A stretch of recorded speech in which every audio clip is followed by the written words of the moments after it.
देव शिल्पी विश्वकर्मा की ज्येष्ठ पुत्री संज्ञा एक दिन न जाने किस कल्पना में खोई बैठी थी। उसी समय उसकी छोटी बहन बहिष्मति ने कक्ष में प्रवेश कर अपनी दीदी संज्ञा की तंद्रा तोड़ने का प्रयास किया।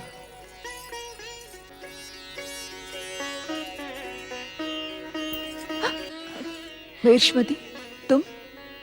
किस कल्पना में खोई हो दीदी? कुछ नहीं। मैं संज्ञा दीदी की छोटी बहन बहिष्मति हूँ। अपनी दीदी के मन की हर बात ज्ञात है मुझे, और दीदी भी अपने मन की बात का रहस्य मेरे सम्मुख ही रखती हैं। किंतु किसी कारण आज दीदी पराया समझ रही है मुझे। रहस्य की बात नहीं है बहिष्मति, इस समय मुझे अकेला छोड़ दे। असंभव। जब मैं रूठ जाती हूँ तो क्या मेरी दीदी संज्ञा अकेला छोड़ती है मुझे? हट न कर बहिष्मति। करूंगी करूंगी करूंगी। बताओ ना दीदी, क्या बात है? मुझे ज्ञात है तू ऐसे नहीं मानने वाली, किंतु बहिष्मति, क्या तुझे ज्ञात नहीं कि आजकल राजप्रासाद में हर कोई मेरे विवाह के लिए चिंतित है? मैं तो नहीं हूँ संज्ञा दीदी, क्योंकि विवाह के पश्चात मेरा और मेरी प्रिय दीदी का साथ जो छूट जाएगा ना। परिहास न कर बहिष्मति।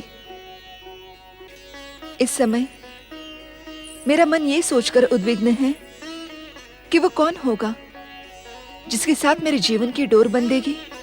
कोई ना कोई तो होगा ही बहिष्मति। किंतु मेरी दीदी का कल्पना पुरुष है कौन? तनिक मुझे भी तो ज्ञात हो।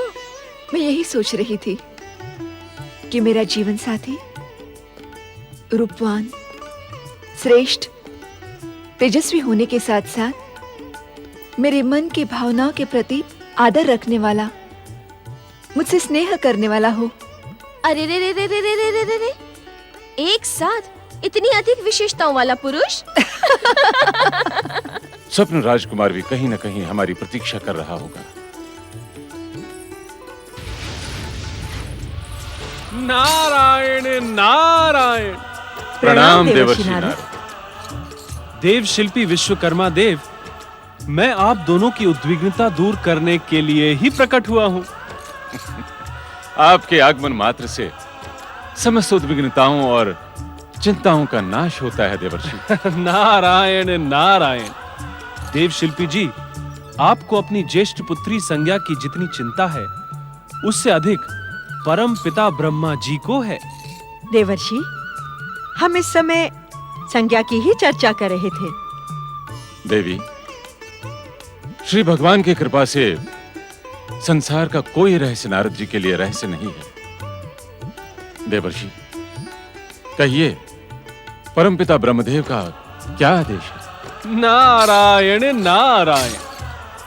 परमपिता ने संदेश भेजा है कि आपकी पुत्री संज्ञा का विवाह ऋषि कश्यप के तेजस्वी पुत्र सूर्यदेव से होना पूर्व निश्चित है।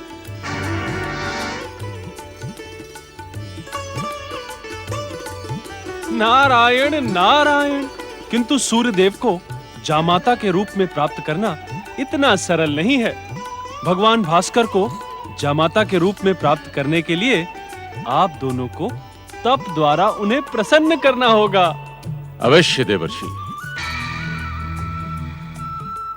मेरी पुत्री को सूर्यदेव जैसा तेजस्वी पुरुष मिले, इससे अधिक सौभाग्य एक कन्या के माता पिता के लिए और क्या हो सकता है? नारायण नारायण।